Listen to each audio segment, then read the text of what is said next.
What do you mean my style of play? Well, he says it's nothing personal, but he feels like with your style of play, that it's just not a type of style that you can win with.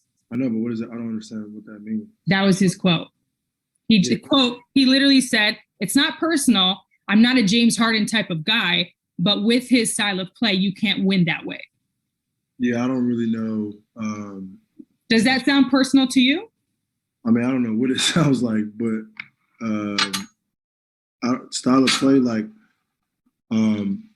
there's pick and rolls that happen in basketball. There's isolations that happen in basketball. And I do both, so I don't really understand what that means. I just, stuff like that I don't even pay attention to, especially somebody that has no credibility. Go to Andrew Lopez next. Hey, James, Andrew from ESPN here. Working on a story about alley-oops, and you've thrown a good fair share of those in your career. What makes a good alley-oop, and how when you saw how effective it could be, how much did you want to make that more of a part of your game? I think it's just placing the ball where the guys that's catching it don't have to really do a lot. There's a lot of bad passes, alley-oops that I throw that, my teammates are just athletic enough to make me look good. But I think just placing the ball in an area where your teammate can just catch it and finish it, and for me, just, being a three-point threat and then able to get to the basket as well and drawing so much attention, I've, learned how to just place the ball and communicate with my teammates in the sense of when I drive, this is what you need to be ready for and things like that. So, yeah, hopefully, I try to obviously make a great pass every time, but in this league, you got long defenders, you got guys that are athletic, that jump high. So sometimes the ball isn't placed where it needs to be or I would like it to be, but credit to my teammates for going and just get it, either way. How much did you work on making your pass look so much like your floater to where it kind of confuses defenders? All the time, even now, me and our bigs, DJ, Nick, work on it in the sense of and talk about it in the sense of, as a floater goes up, at that point I'm just reading the defender and what he's gonna do, and so far so good. Thanks. Simone Sandri. Yeah, yesterday Adam talked about the vaccination program, and obviously your voice carry a lot of weight around the NBA. Do you plan to get vaccinated as soon as available for NBA players? And also, will you advise member of the Player Association to get vaccinated? So what was the question? Say it again. Which part? The whole thing? No, just after Adam. Oh yeah. Well, actually, I was talking about the vaccination program that Adam talked about yesterday, and I was wondering if you plan to get vaccinated, and also if you will advise member of the Player Association to get vaccinated. That's something that I'm still thinking about, and I think for every individual player, they're their own person, so they can decide whether they're going to get the vaccination or not. Thanks. We'll go to Greg Logan with Newsday. Hi, James. I have two questions for you. First, can you describe this All-Star experience in terms of how it impacts your ability to prepare for the second half of the season? And then second, the Nets have been through a lot of changes. If it turns out that they add a former All-Star free agent in the second half, how difficult would that be to blend yet another person in? I think just in general, this All-Star game was kind of forced and just thrown up on us. So that's it within itself. And then, we haven't made that move yet. We haven't acquired anybody yet. So I can answer that later if it happens. But, we all know how, of exciting Blake Griffin is and the player he is. So, yeah. Next, we'll go to Dan Wojcicki. Hey, James. Kind of along the sort of blended together lines, teams aren't practicing as much this year, if at all, in some cases. How has that impacted sort of your transition to a new team? Have you guys had to figure it out, obviously, more on the fly on the court, and injuries have obviously played a role in that, but going forward, knowing that you're not going to have practices, how has that kind of impacted things?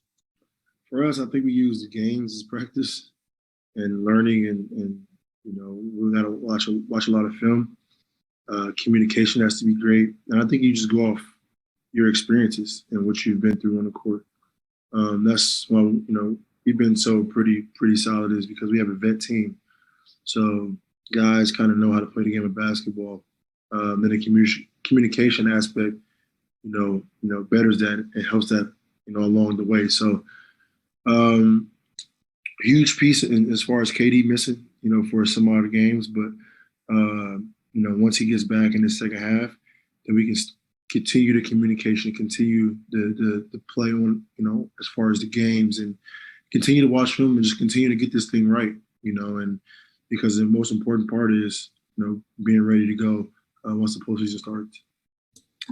We'll go to Andres Lopez, Cultura Sports. Thank you. James, you briefly referenced this in the previous question you got asked, but how do you feel about this All-Star game as a whole just happening? A lot of players seem to see it as a burden since it's a shortened season. What are your thoughts on that? You briefly referenced it. I feel like, we have a game every single day, or every other day in the regular season. So, you finally get an opportunity to have, close to a week off and be able to, take a deep breath and be with your family and things like that. And we just have, this 1 day event, which is pretty tough. This entire season is tough. It's difficult. A lot of craziness has happened throughout the course of the year. It's something that we just gotta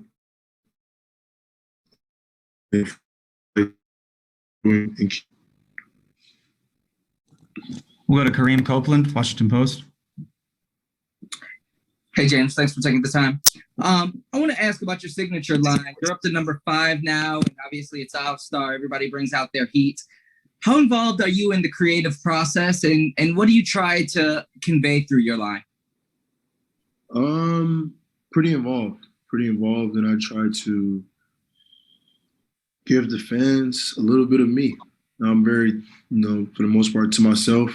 I'm really, I really don't talk a lot in the sense of to the world and letting people know, inside of who James Harden really is. So I think I'm trying, to do that through my signature line in my shoe. And hopefully that's, it can get out there as much as I wanted to. But I think as far as my signature shoe, we've gotten better every single year. And, I'm happy, and hopefully my fans are as well. Gerard Hector, group. Hey, James, following up on the signature line story there, how involved are you on the performance aspect of creating the shoe, particularly as it relates to your game and the way in which you play? Very involved. That's the most important thing. Everything else, from a fan's eye, is great, and I do it for them. But I feel like, I know that, as far as like durability and the way it moves with my foot and all those great details has to be, in place in order for me to be able to perform in the way I need to be performing. So durability, as far as how it fits on my foot, comfortability, just all those detailed things are a must. When I'm working on a new shoe. We'll go to Christian Winfield with the New York Daily News. Hey, what's going on, James? Obviously, this All-Star game is unlike any All-Star game in previous history, just because of the pandemic that it's happening in the middle of. I'm wondering if you could just kind of walk us through the last 24 or 48 hours in terms of you getting ready for this event, actually getting cleared to go through it, and everything you had to go through to actually be ready to play. Get to Atlanta, get tested, and stay in the room. That's all it is? Pretty much it. Stay in the room until, it's time to go out there and play. Leonardo Torres, El Comercio. Hi, James. This is Leonardo Torres from Peru. James, do you think you are playing the best basketball of your career? And what do you hope to achieve with the next this season? Uh, yeah. I think I'm playing, very very good basketball right now. Especially just everything that we've been through as a team. Especially how quick it's been as far as getting to know my teammates and being on the same court as them. And the ultimate goal is to compete for a championship. Win a championship. That's one of the reasons why I wanted to come to Brooklyn. So I think everybody in this organization feels the same way. Next, we'll go to Naveen Ganglani, Philippines. Hey James, congratulations on making the All-Star game again. Last All-Star game, towards the end of the fourth quarter, things got really competitive with the new style, and people were even saying it was the most competitive All-Star game in a while. Do you expect the similar level of competition to take place tonight? And also, I was just curious, have you heard about a platform called NBA Top Shot where your highlights are selling for like thousands of dollars? Hopefully the game can be as close as competitive as it was last year. That was a special game. It was great to be a part of it. So hopefully we can come close, if not match, come close to the excitement that the fans had. And no, I haven't. Joe Varden with The Athletic. Hi, James. I know that you and Kyrie had already had the discussion or whatever it was where you guys decided that you would just play point and he would play off the ball. But you also mentioned that Kevin hasn't played much lately because he's been hurt. And so do you feel like the three of you know how you'll need to play off each other come playoff time, or is there still more feeling out to do there? A little feeling, but I think it'll be easy. Me as the point guard or the primary ball handler, whatever you want to call it, I know who I have on my team, and I know, what positions they like the ball in, and how great we can be. So Kevin has been out these last few weeks or whatnot, and I've had to do a little bit more scoring. Now he comes back, my scoring might not be up a little bit more, but just the ultimate goal is to win. And I know how great Kevin's been playing, and how my job is to go out there and make his job and Kai's job and the rest of our team job easier. So whatever that looks like, I'm willing to do. We'll go to Christos Saltis with Sport DNA in Greece. Hello, James.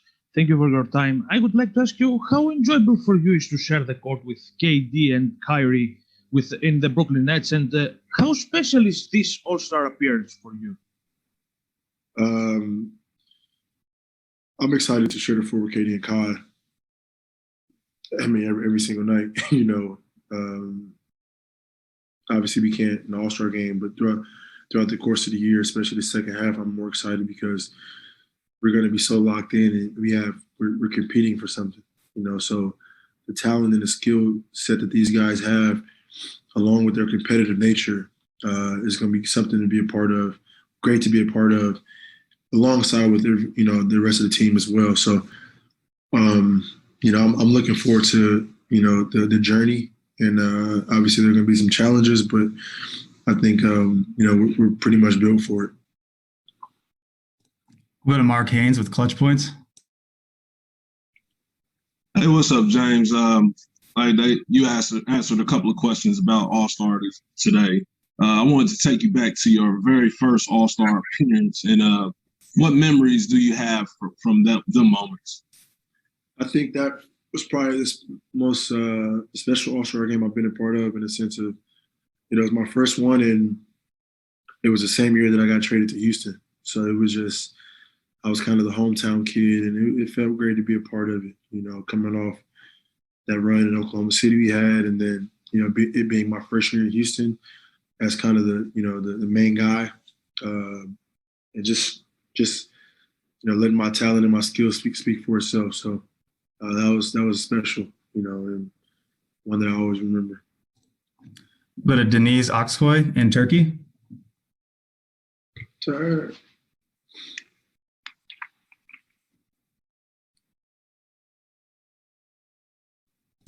Denise, you're on mute. Hello, James. I'm Deniz Aksoy from Esport Turkey. What is your main goal in your career after this season? My main goal for my career after this season. To keep, you know, playing at an elite level, I guess. I mean, the goal for me every single year is to be one of the best players in the league, if not the best. And be playing at a really, really high level every single year individually. And then, you know, as a collective unit, as far as team go, compete for a championship. All right, thank you. We'll go to Charlie with La Pastor. Hey, James, how you doing today, man?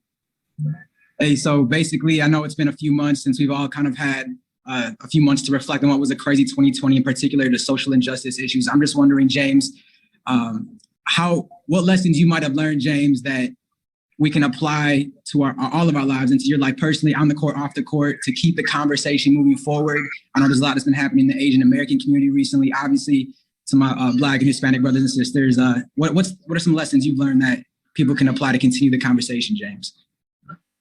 That's it. Just continue to spread the awareness. I think, you know, the more we can continue to talk about it, continue to put it into action, you know, the more of opportunity we have to kind of nipping this thing in the bud. There's been times where the conversation has been happening and then we kind of like let it die down. I think, you know, as of these last few months, and it's been an action that's been put in place. That's great. And hopefully, you know, people can come to their senses and realize that we're all in this thing together, you know, and you know, once we get that and everyone has that mindset, the world will be a better place. Thanks for your time, James. We appreciate it. Thanks. Appreciate y'all.